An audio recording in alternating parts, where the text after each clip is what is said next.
Hey everybody, it's Adam Strong here, host of the Game Changers Experience, and I just want to share my gratitude and appreciation to each and every single one of you guys, because we have hit a huge milestone. This is episode 100.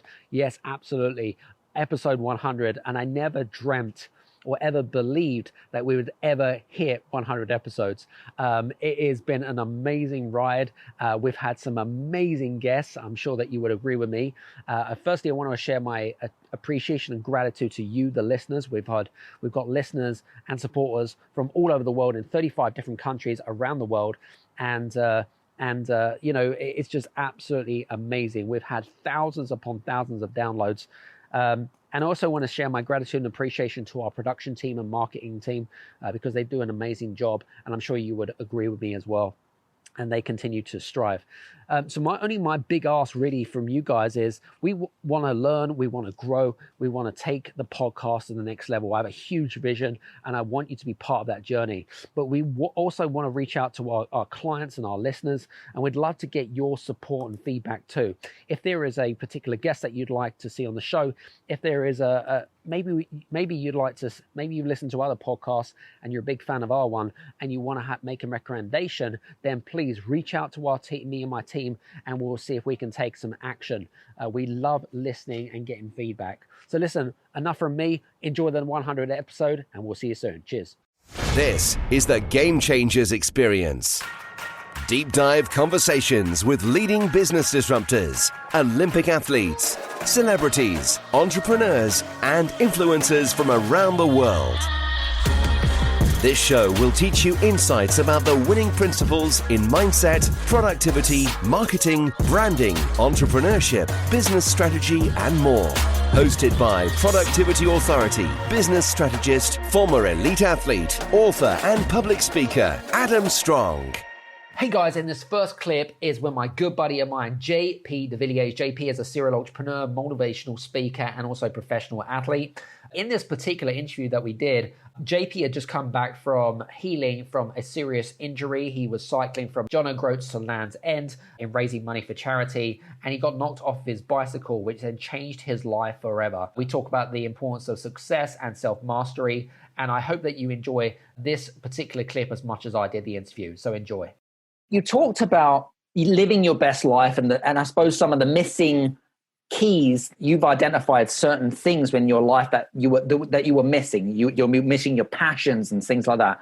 What do you see if we take, I suppose, society in a way where you made the realization that you were on a path to destruction, essentially, because that's essentially what it was, right? Absolutely. And you could probably portray or foresee other people that are maybe going down the same route.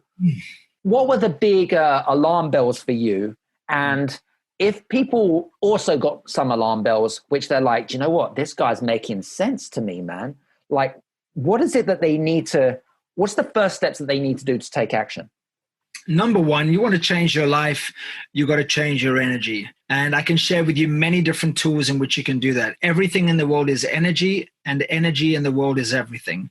It is existing everywhere, and you are energy. So if you want to change the energy that you're living in, you have to change the energy that you're living in. Mm-hmm. And the first thing that you've got to do that is you've got to take responsibility for where you are. See, when I woke up, quote unquote, in Riga, to the fact that I was heading in the wrong direction and being self-destructive, and really I was on a path to death. At some point, I knew that if I kept living that way, I was on a path to death. And which is the ultimate suffering, obviously, not living anymore, in my opinion anyway, because life is freaking amazing. And I'm sure you agree. And I had to realize, acknowledge, and take responsibility for the fact that no one put me on that plane to the UK. It was no one else's fault.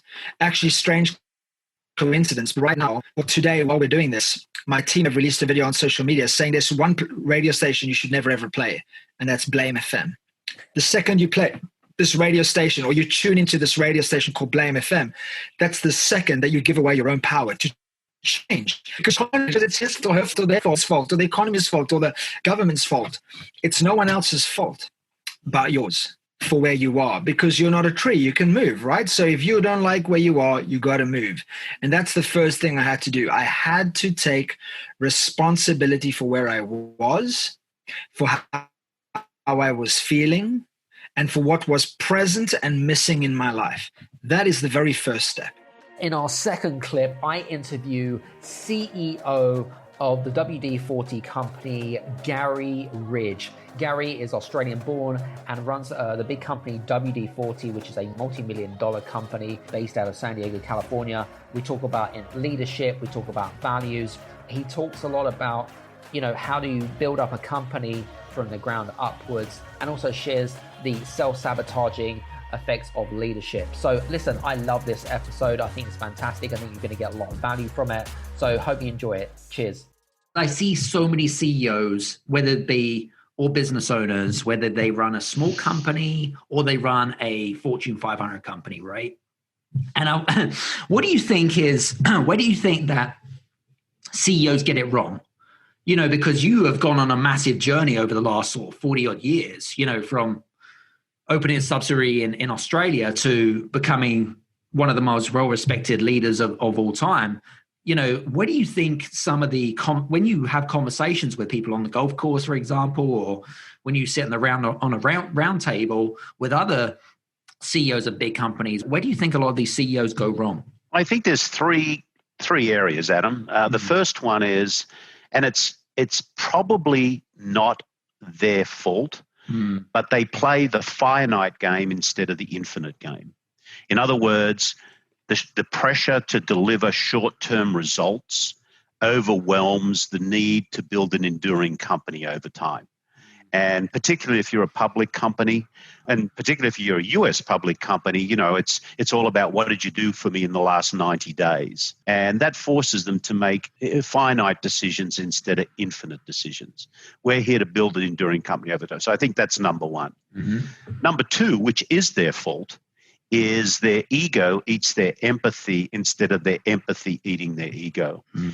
And they create what I call the soul-sucking CEO. And, I have him here. I think I showed him to you before. Yeah, we did. What was his name? Al. Al, the soul-sucking CEO. And Al has some really toxic behaviors. Number one is Al really is corporate royalty, so he believes. He's fought his way to get there. He better have the best office in the building, a private parking spot. Those shall bow to Al. Al never keeps his word. And if something ever goes wrong, it's never Al's fault. It's always someone else's fault. Al never involves his people, and he's always right. He always has the answers. He doesn't bring people in. Al hates feedback. He really doesn't need that. He's earned his spot here. And we know that, it's the power of feedback and inclusion and all of that crisp and beautiful confrontation in a friendly way that you have.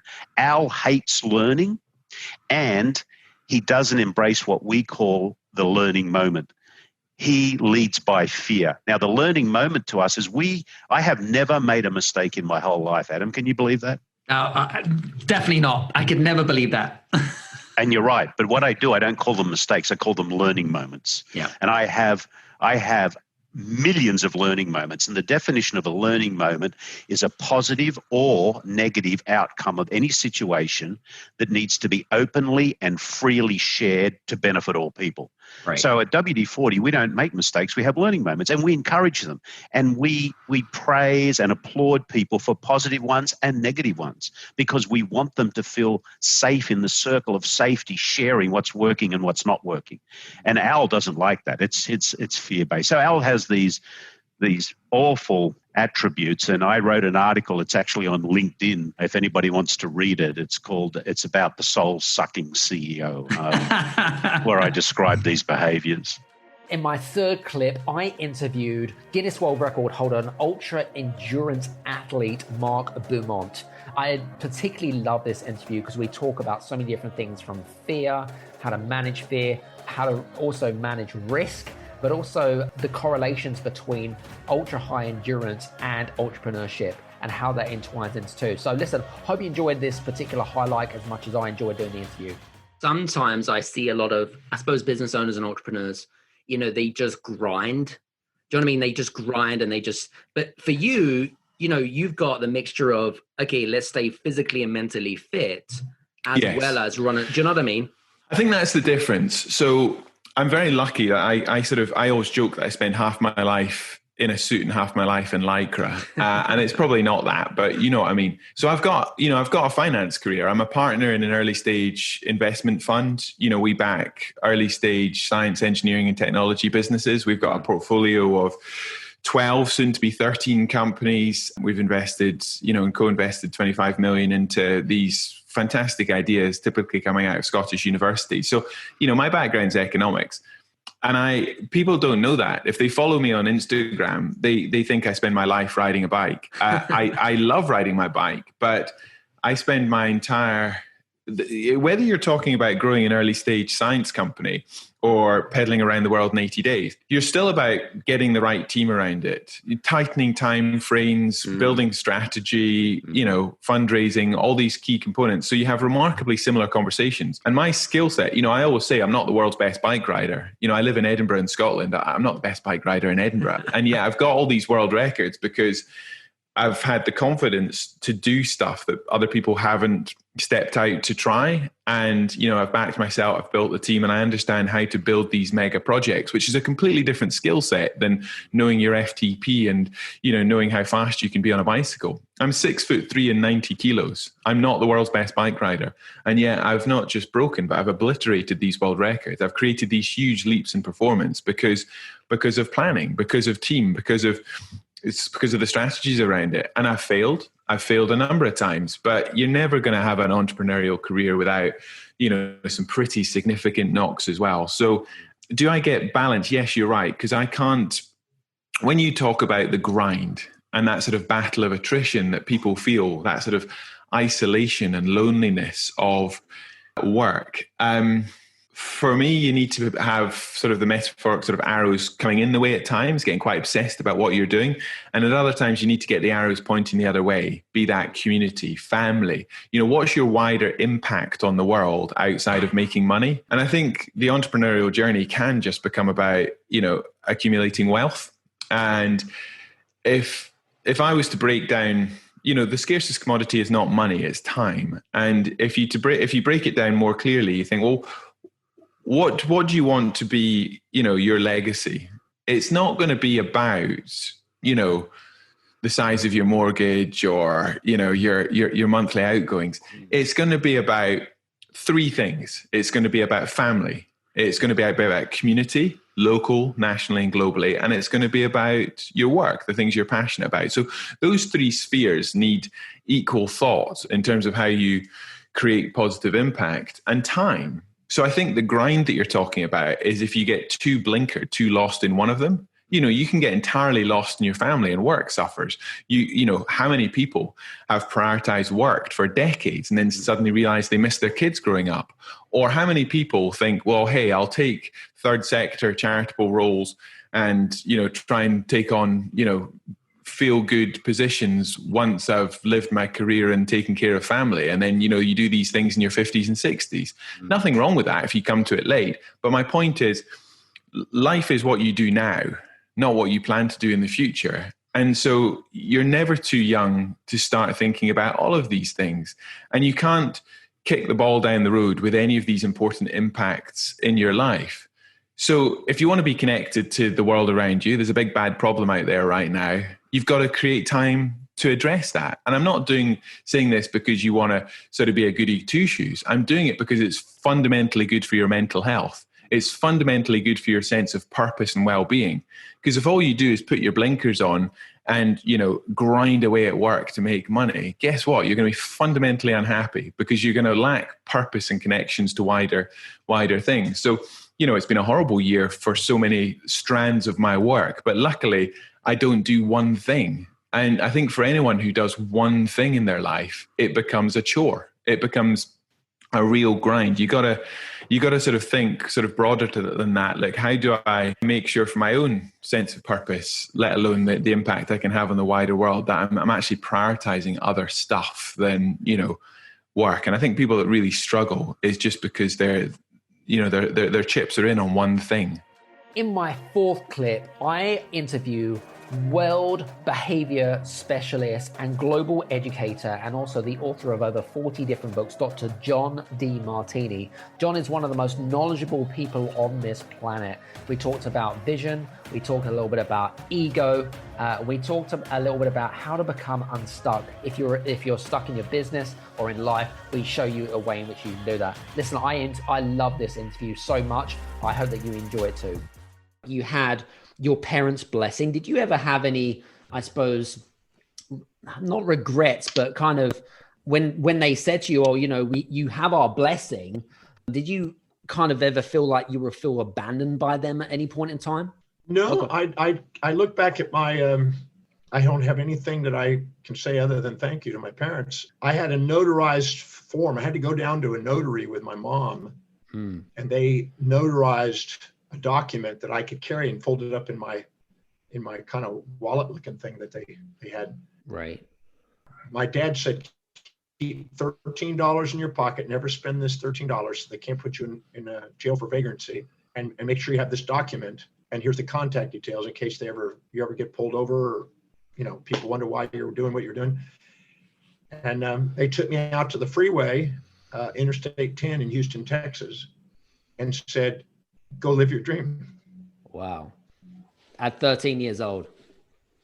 Well, I left home at 13, but I every once in a while I would see my parents.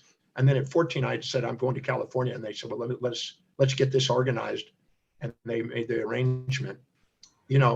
My dad said that I've taught you everything you need to know. When I was 9, my dad made me pay $7.50 a week to stay at the house and pay for clothing, food, and rent, and work in the neighborhoods to try to learn how to be, street smart, because he thought I was never going to make it in school. So let's try to make him street smart, so at least he has, skills to go out and make a living. Wow. And so I cleaned up when I was 9 years old. I was making the equivalent of about $45 a day, which would be around $600-700 a day today. When I was 9.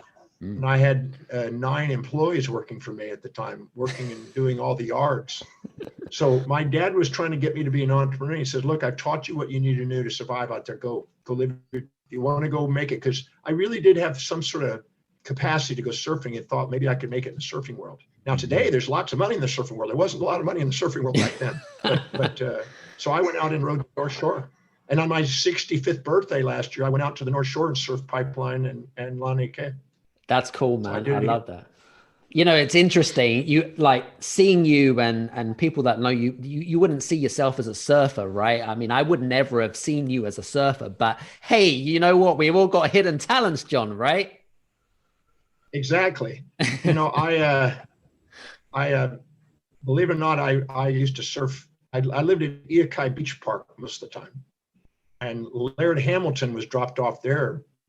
I was sort of an abandoned child by his mom there. Right. And Bill Hamilton, who lived a couple doors down from Pipeline there, well, in front of Pipeline actually, saw him on the beach in the sand. I was sleeping up at the park, and down on the beach itself, this kid was sleeping, and that was Laird Hamilton. He became one of the biggest wave riders in the world. Mm-hmm. And so I grew up and hung out with some of the, big wave riders, and got into some movies. I got into 3 movies and some magazines, and also in a book called High Surf, Giant Surf. I got to have a chapter in there. So nice. I was a surf rat in the 60s and 70s. All good. So listen, guys, if you ever see, if you're going to go and look at some new books, right, make sure that you go seek out John's chapter in the surfing books. By the way, do you know the title of the book? High Surf. High Surf. Okay, guys, go seek it out. High Surf by Tim Baker. There you go. High Surf by Tim Baker. Make sure you go seek that out. I surfed with Tim Baker in Australia. We went surfing together. Fantastic. Do you know what? I never knew that about you, by the way. I just wanted to point that out to you. That's so cool. So interestingly enough, because I know that there's a lot of, I suppose the world's upside down at the moment, but I wanted to kind of talk to you a little bit about forces. There's a lot of internal forces, there's external forces. Okay. And most of these can sometimes feel like we're not in control of our life. Okay. How can we become more consciously aware about how to manage those forces and how can we fix them? Well, there's three things you have control over: Mm-hmm. perceptions, decisions, and actions. That's it. Anything outside that is delusional. You have control over your perceptions, decisions, and actions. And no matter what happens out there, no matter what happens in the world, if you ask a simple question, how specifically is what's happening right now helping me fulfill my mission? How does it help me fulfill what I believe is most important, most fulfilling, most meaningful, most inspiring in my life? Mm-hmm. And don't say it's not. Don't say I don't know. Don't stop and say, well, I'm a victim of history. Mm-hmm. Ask yourself, how specifically is what's happening helping me fulfill my highest value? If I do that and I discover the answer to that, I will see it on the way, not in the way. And I will realize that whatever is happening is not what's in controlling me. It's my perception, decisions, and actions as a result of that. So you want to make sure that you ask yourself quality questions. How specifically is whatever's happening in my current reality helping me fulfill what's most important to me in my life right now? Fix them. Well, there's three things you have control over: mm-hmm. perceptions, decisions, and actions. That's it. Anything outside that is delusional. You have control over your perceptions, decisions, and actions. And no matter what happens out there, no matter what happens in the world, if you ask a simple question, how specifically is what's happening right now helping me fulfill my mission? How does it help me fulfill what I believe is most important, most fulfilling, most meaningful, most inspiring in my life? Mm-hmm. And don't say it's not. Don't say I don't know. Don't stop and say, well, I'm a victim of history. Mm-hmm. Ask yourself, how specifically is what's happening helping me fulfill my highest value? If I do that and I discover the answer to that, I will see it on the way, not in the way. And I will realize that whatever is happening is not what's in controlling me. It's my perception, decisions, and actions as a result of that. So you want to make sure that you ask yourself quality questions. How specifically is whatever's happening in my current reality helping me fulfill what's most important to me in my life right now? In my fifth interview, I interviewed Dr. Marshall Goldsmith, and he is the #1 executive coach in the world. And he's also the only 2-time Thinkers 50 in the world too in terms of leadership. And honestly, the interview was so fun. We talked about so many different things, and he even did a coaching session with me. I hope that you're going to have as much of a laugh and a comedy as I did. It was such a great session, so enjoy. So let's imagine, a little practice with you. Let's say I interview everyone around you. Pick one thing you need to do better. Stop micromanaging. Very good. Too much micromanagement. Perfect. I have that all the time. So, okay. Then you would talk to everyone around you and say, I got this feedback. And I'm going to do I'll do a little bit more detail because it's probably a pretty common problem with the entrepreneurs. Absolutely. I got this feedback, and one of my issues is I'm seen as micromanaging. But one thing I want to do is I want to be an effective delegator. And what I really want to work on is more effective delegation. In fact, I might not even say micromanagement. I'd say I want to be, say it in a positive way. I, Adam, want to be a more effective delegator. Mm-hmm. Fine. So you have a one-on-one dialogue with everyone. You say, now we're going to look at this from 3 perspectives. First, I'm going to ask you, do I ever get more involved than I should? Do you ever feel that I'm micromanaging, getting more involved than I should? And I'm not saying I'm going to change everything. I'm just going to promise to listen and take notes and do what I can. And then, okay. And then give me ideas how I can do a good job of not doing that. Now, my second question, though, is, do you ever need more help from me? Because you see, I don't want to just let go to let go. So maybe in some areas you feel I'm more involved than I need to be. Some areas not involved enough. Because you see, delegation in and of itself is not a good thing.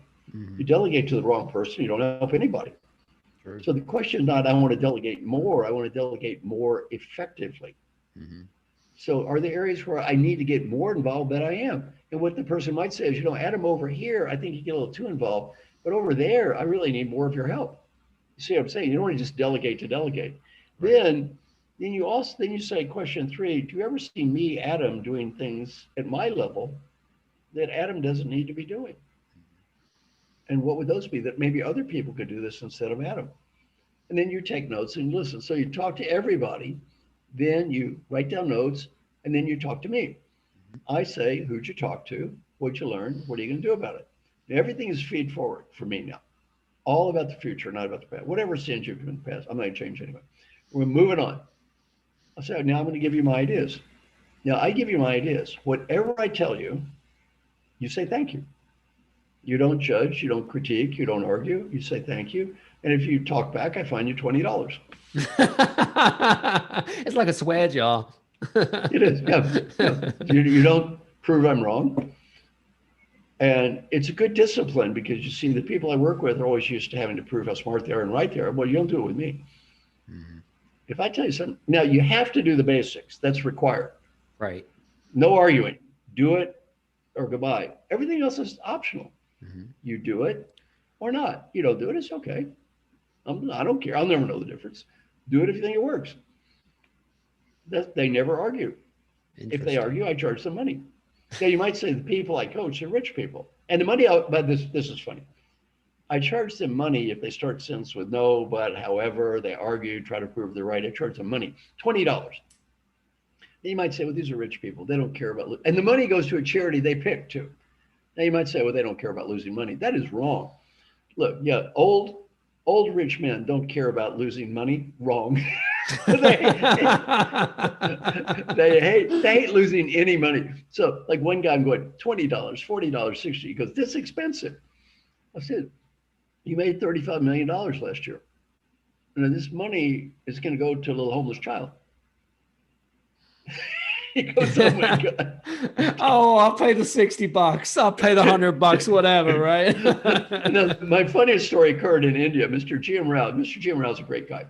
So he owns a company called GMR. They built the airport there in Delhi, a beautiful airport. He's just a good human being. He donates $340 million. Bill Gates tries to talk rich people into giving money to the poor, and Warren Buffett. So they go to India, and my friend Mr. GMR, he gets all excited. He donates $340 million to poor people in India. He's very generous. 2 days later, I'm coaching him. The money goes to the same charity, $20, $40. He goes, this is expensive. No, I said, excuse me, you donated $340 million to the same stupid charity 2 days ago, and now you're arguing because it's expensive, $20. What is wrong with you? Then you know what he goes, oh, I forgot. I love that. I forgot. Now let me explain the difference. Mr. GM Rao in front of Bill Gates and Warren Buffett and every newspaper in India, writing a check for $340 million. You know what that's called? Winning. $20, losing. In my sixth highlight today, I interviewed Ash Lawrence. Ash is a sports psychologist. He's a business owner, and he's been a good friend of mine for many, many, many years. Ash teaches a lot of his clients from premiership footballers all the way through to entrepreneurs like you. And he teaches a lot about the subconscious mind and how to become more self-aware about your strengths and your weaknesses, and also the links between high performance sport and also entrepreneurship. So listen, hope you enjoyed this particular episode. You've been working in the field of sport, entrepreneurship, business. What links have you found between the two, and what can we take from elite sport and bring it into more of how I want to be a successful businessman, or I want to be a successful entrepreneur? What can we take in terms of that? What can we learn from elite sport? Okay, that's a great question. So I think you're a sportsman, I'm a sportsman, you're a businessman, I'm a businessman. The common denominator for me in that is the will to win, okay, and not giving up. You know, for me as a sportsman, I want to win. Why am I now? I mean, I'm down to playing golf now because I'm getting on a bit, but I want to win. Okay, when I stand on there and I'm standing on that tee, I want to win. Whoever I'm against, I want to win. If I'm against myself, I want to win. So I accept that I'm a winner. Business is the same. I want to be the best business that I can be for the goals that I've set myself. Right. So that winning element for me is, I believe, is crucial, that you want to do what it takes to win.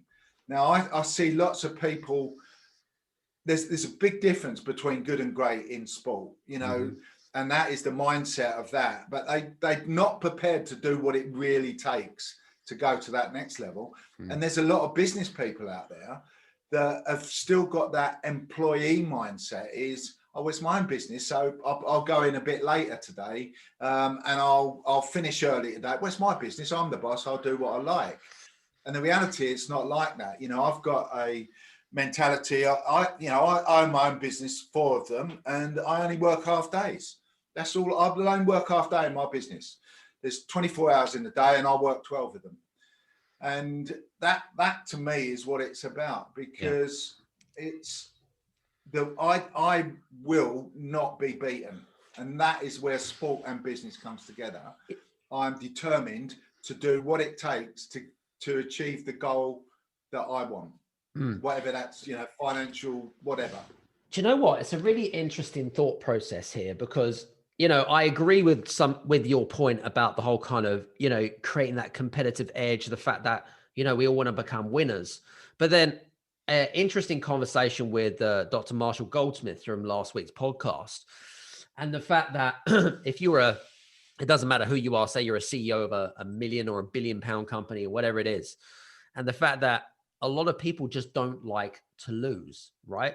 But then what is the downfalls of, okay, well, hang on a second, we don't like to lose. And I used the analogy, and Marshall was extremely good with this. And he was saying that he was working with a client. I think he was the CEO of World Bank, and he only coaches millionaires and billionaires. And he said this particular client had made a donation to his charity the day before, $360 million. And then if you want to work with Marshall, you have to obey by the rules, essentially. You know, he picks his clients, right? And he's good at what he does. And so rightly so.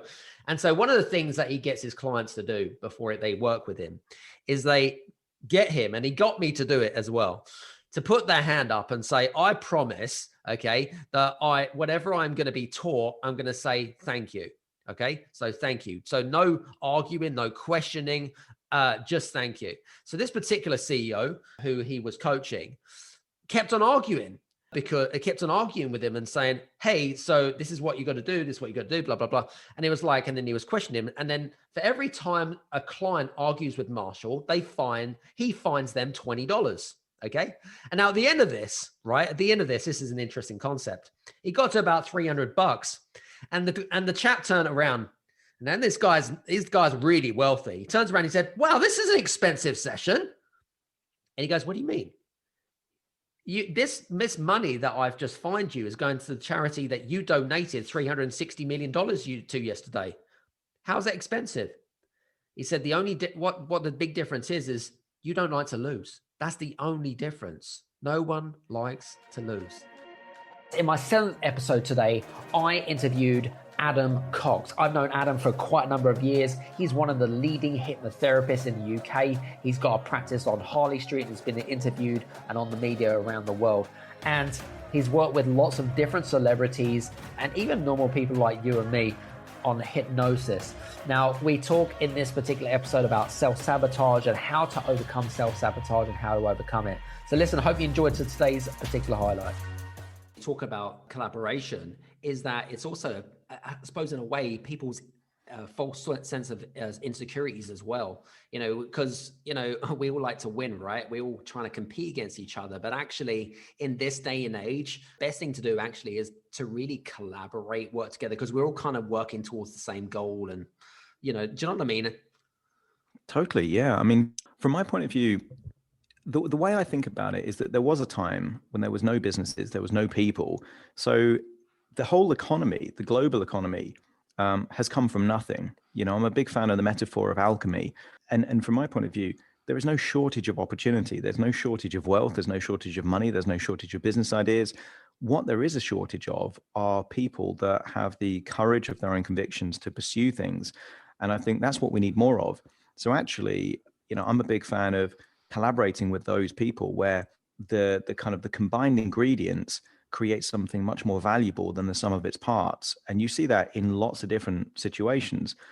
Joint ventures are really positive. Creativity, I think, is so underrated. Just an idea linked to a resource can create a business, a whole revenue stream, a whole business model. And I think that's what there's a scarcity of. There's a scarcity of people taking opportunities and good ideas. And that's why collaboration is something that people shouldn't fear. Love it. Very cool. So today we're talking about a really interesting subject, which is all around self-sabotage. And, I think this is a really good topic to talk about, Adam, purely because, number one, I am a victim of that. Well, I wouldn't say I'm a victim of that. I'd probably say I'm a master of my own doom, I suppose, in a way. But I think that a lot of our listeners are going to appreciate this subject around self-sabotage. But let's just talk a little bit about what self-sabotage really is, from your perspective. Yeah, I think self-sabotage for me is when people either consciously or unconsciously do something that completely contradicts something that is really valuable and important to them. And, it's not an uncommon thing. We're recording this beginning of February. A lot of people would have set New Year's resolutions in January to lose weight, to get fitter, all these kind of things. And a lot of people are probably nodding their head right now thinking, I set a resolution and I've done the exact opposite of what I intended to do. That's one example of self-sabotage, where people will do the very thing that interrupts and prevents a very valuable and meaningful goal. And my own experience of that, I've had many experiences of self-sabotage, but one of them was when in the early days of my PR company, I won a PR agency account. So as an agency, I was also supplying other PR agencies with broadcast. And I got in with a really big agency. And they invited me to speak to the whole agency. There was like 150 people there. That could have created so much business for me. And I overslept on the very morning that I was meant to do that. Now, I thought about that a lot. And it's kind of like, why would I never oversleep, but I overslept that morning for something so important. And at some level, there was something, perhaps an unconscious fear or something getting in the way that meant on that particular morning, I messed it up for myself. I couldn't point the finger to anyone else. It was me that did that.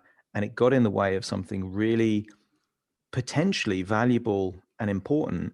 And yet I messed it up. And I think lots of people have got similar experiences where, and it might not be a business, it might not be something financial, it might be a friendship, it might be a relationship, it might be a weight loss goal, but most people have the experience of doing the very thing that completely messes up something really important to them. And that's what self-sabotage is. In my 8th highlight for today, I interview a really good friend of mine. I've known him for about a good 6 years, and his name is called Reggie Batts. Reggie is a mindset multi-millionaire coach. He helps a lot of entrepreneurs and business owners to really help them to make them aware of business failures and how you can use it as a tool to help you to essentially set yourself up for success later on down the line. So listen, I hope that I love this interview, and I hope you do too. So we were talking about Clubhouse offline the other day, right? And Clubhouse is great. It's the audio only app. If you don't know what Clubhouse is, it's on iOS. And, it's a great platform because you get to really build great connections with people on there. I'm not the type of person that spends 12, 14-hour days on Clubhouse. You just don't get anything done, right? and like you, I'd like to make sure that I'm disciplined and I put time aside, because otherwise you're just going to get sucked into this hole. So one of the conversations that came up was, especially for like entrepreneurs, and you brought it up, is that these people would just continue to work like dogs, right? And they sacrifice their relationship. So what they probably don't know is that, hey, guess what? Your relationship with your other half is probably on the Canadian Rocky Mountains right now, and you're going to be filed for divorce next week if you're not careful. Any advice for people that find it particularly difficult to, I suppose, come away from you know, the work that they're so committed to? Because I mean, you kind of touched on it a little bit, but I know that there's a lot of people going through that right now, and I'd just love to kind of get your point of view on that. Well, first, that's a great question. First of all, I think that I don't think I know. In the beginning stages, in the infancy stages of your business, you're going to have to make those sacrifices. You're going to have to work hard. You're going to have to spend time away from your family. I sound like a broken record when I say this, but I say this all the time. I say this all the time. Having a business is like having a baby, right? And when you have a baby, you know, you have a newborn baby, you're going to spend so much time with that baby. That baby's going to take you away from your family. So is the business. The baby's going to wake you up in the middle of the night. So is the business. As much as you love the baby, that baby's going to make you mad every once in a while. So is the business, right? That baby's going to make you think, maybe I'm not a great father after all. So is the business. Maybe I'm not a great entrepreneur after all. But you don't throw the baby out. You hang on to the baby. You keep the baby, right? And the baby's going to grow. And as the baby grows, the more the baby grows, the less the baby needs you. The more the business grows, the less the business is going to need you. And that the baby goes through various stages. The business goes through various stages. And eventually, the baby is not going to need you at all. And that's how the business is as well. So there's stages where you have to, especially in the beginning, where you have to invest a lot of time. You have to be away from your spouse. And I call it, you know, you can either, I tell entrepreneurs all the time, you can play now and pay later, or pay now and play later. Love it. That's a great metaphor. Yeah. Now, if you're years into the business and nothing's happening and you're still doing that, then there's an issue. There's a problem, you know, and that's not going to only help, you know, that's not going to only destroy your relationships. It's going to destroy, you know, you're going to destroy yourself, you know, and your mindset and all of that. You're just going to get burnt out. And the entrepreneurs who do get burnt out, that's the road they're traveling. It's a good point that you make there. Here's an interesting question here, Reggie. And, you know, and I'm going to use, again, I'll use a metaphor here, right? You've got someone that really is what I call the present entrepreneur, but there's an entrepreneur that wants to go here. So there's the outcome or the result or the desire. I'm going to say the desire, right? So you've got present time and the desire. And then in between the middle, there is what I call it a bridging gap, right? A bridging gap that takes them where is it that they are right now? Where is it so they want to go? What would you say from your perspective? How do you bridge that gap? Because I feel that, you know, a lot of entrepreneurs and business owners, right? They haven't quite mastered how to bridge that gap. And that's why they kind of stay still, or they get stuck and they hit a load of blimps or roadblocks along the journey and stuff like that. And they kind of give up. Any advice there?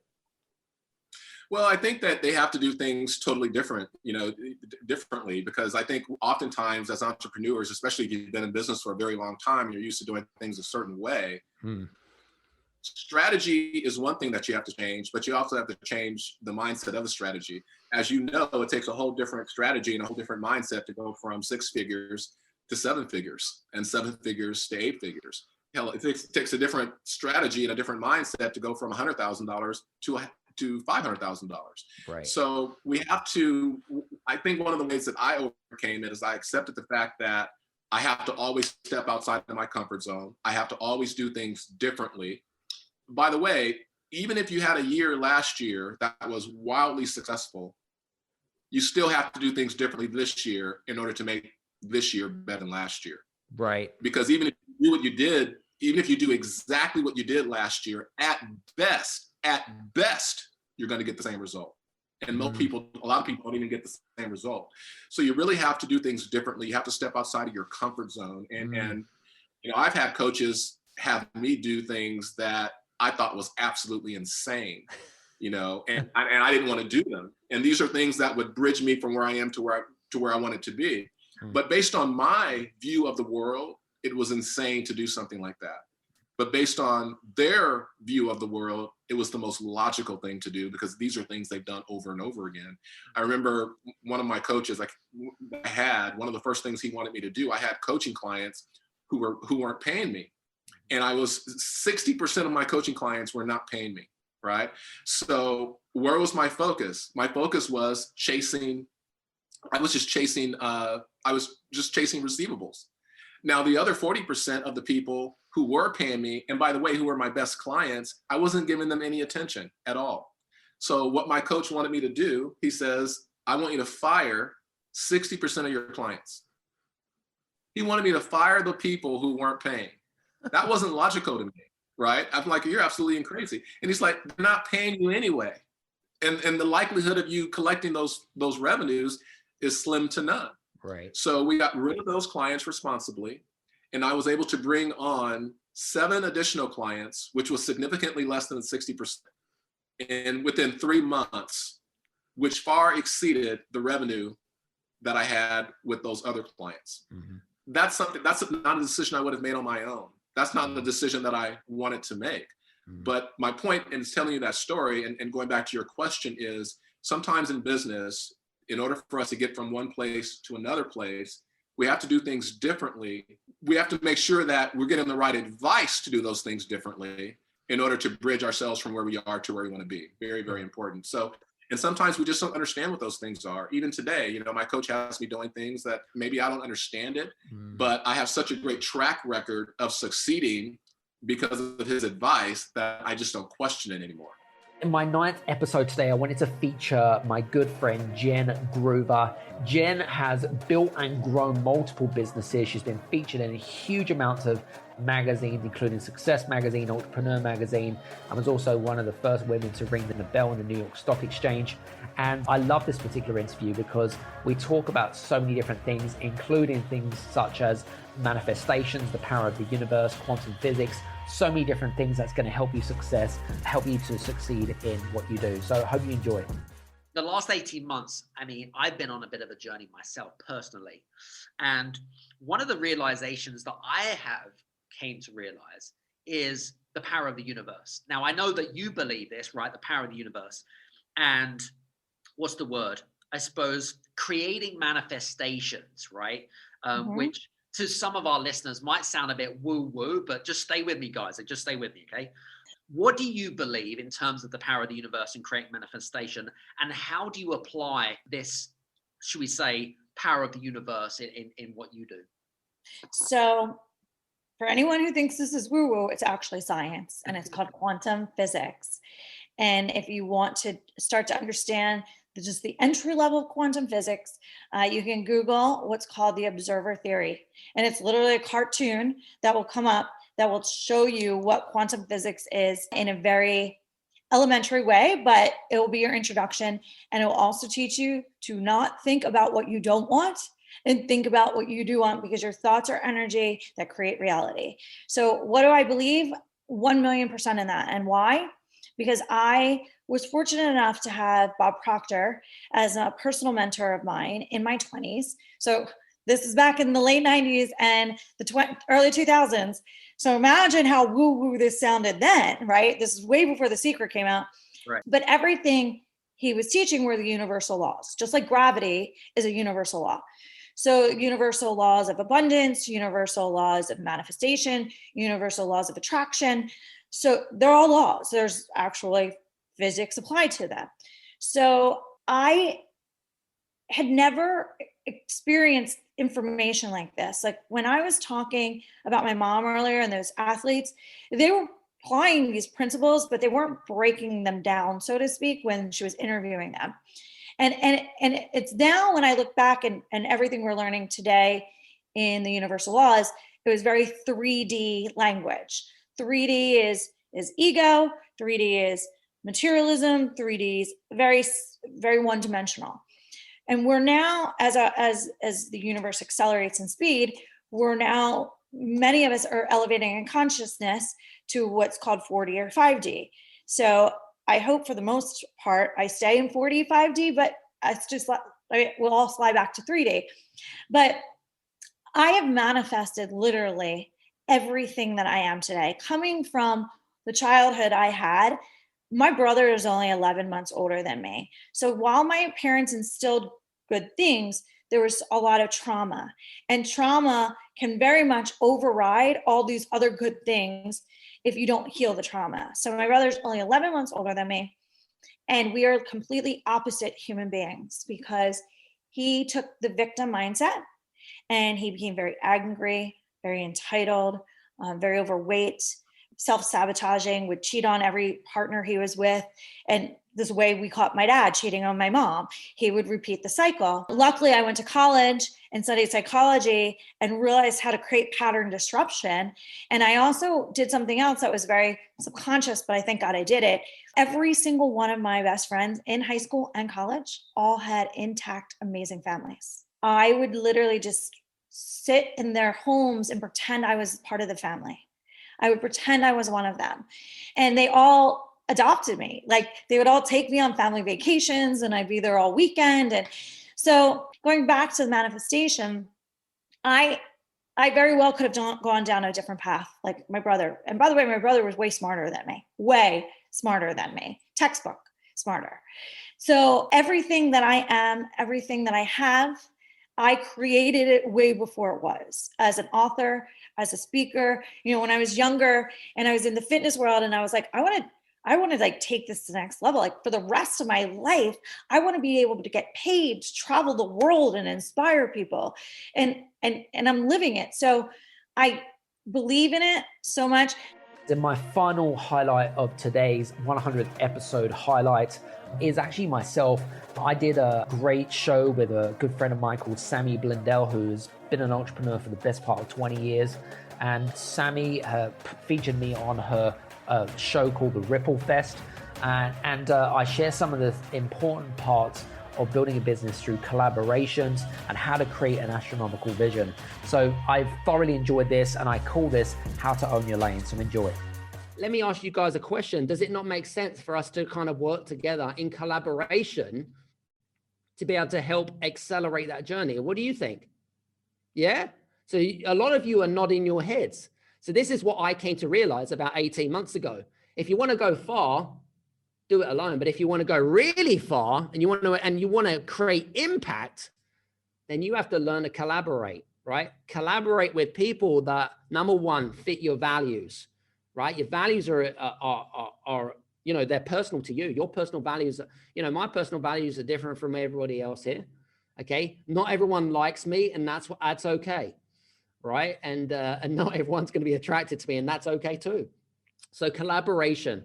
Who is it that you can collaborate with that, number one, that maybe work with some of your clients, right? Maybe that they share the same vision. Maybe that they have the same energy, right? I'm really big into energy. Sammy will tell you that. You know, do you get a good, when I make decisions, right, I use my gut instinct, right? What does your intuition say to you? Right? Don't think with your head or your heart, think with your gut, right? What does your intuition say to you? Does this person feel good? Do they look good? Do I get good vibes from them? You know, in fact, some of the best relationships that I've created this year so far is on an app called Clubhouse. And I'm sure that you guys are familiar with Clubhouse. Anyone on Clubhouse? Very good. There's a few of you on Clubhouse. Whoop, whoop. You can follow me at Adam Strong, by the way, as a little plug there, cheeky little plug there. So in fact, some of the relationships that I have formed and created have actually been on Clubhouse. And honestly, some people are absolutely amazing. I've met people from all over the world. But going back to the summit, the first summit, we actually, we had 2,100 people come through the summit on the first time round. Right? Because they understood, and we created this message, right? We created this message and this result, and we all unified and synergized together. Does that make sense? Right? And so that was a real big learning curve. It was exhausting. So I came up with the idea. By the way, don't do this, right? Whatever you do, don't do this. Okay. It was the first virtual summit where we created as a team, right? And Sammy will know the story. We created from start to finish in 7 weeks. I pre-recorded 62 hours, okay? 62 hours, okay, of interviews and with some amazing people. Seriously, I learned so much. It was like a big, it was like going to university and listening to all this personal development. It was fantastic. So 62 hours. All the back end. Now, people don't see what happens on the back end of things, right? The back end is absolutely humongous. 110 emails written from scratch, 6 full-time staff people, okay? And the beauty about it is that we gave it all away for free. Now you're probably thinking, how is that possible? How is it possible to create such a large event and give it away for free? It's very simple. If you have a powerful enough vision, people buy people. Oops. Fuck. No, you're all good. I think it's okay. We can still hear you. Oh, sorry. You might have gone a Excuse bit my French. Excuse don't my worry. French. It went completely blank my screen. So Tia and I have had plenty of oh fuck moments with technology this week. So it went completely blank. But anyway, I'm back in the game. So anyway, so as I was mentioning you, so back to finish, 62 hours, back end, 110 emails, 6 full-time staff, and it was amazing. 2,100 people came through it. We had such great feedback. The results were off the charts. And by the way, I had a newborn baby in between this as well. So I just wanted to let you know. This was all in 7 weeks. So when people come to me for excuses, I'm like, hey, you got no excuses. You really don't have any excuses. Then we did it the second time round. And the second time round was absolutely, oh my God. We didn't have as many people because the industry changes. The way that we work changes and everything like that. But what was amazing about the second time round is that we did it absolutely live, like we're doing right now. We did it completely live. We had people from all over the world, from Malaysia to the United States, Australasia, Taiwan, Thailand. Literally, it was a global event. We had Marshall Goldsmith. We had Bob Berg. Literally, these guys, I'm not kidding you guys. They are not only New York Times bestselling book or authors or whatever it might be. They are the biggest, baddest industry influence authorities in the world. And they are not the types of egotistical people that shout about it either. They're just not, and nor am I. But honestly, it was absolutely amazing. And so off the back of that, the other thing that you got to think about is friendships and relationships, right? Super important in context. When you work in the virtual world, relationships, relational capital is probably one of the most important things. So let's just quickly summarize off the back of this. Number 1, create a vision, okay? Create a powerful vision. That's the first thing, okay? Number 2, make sure you're doing something aligned to your values.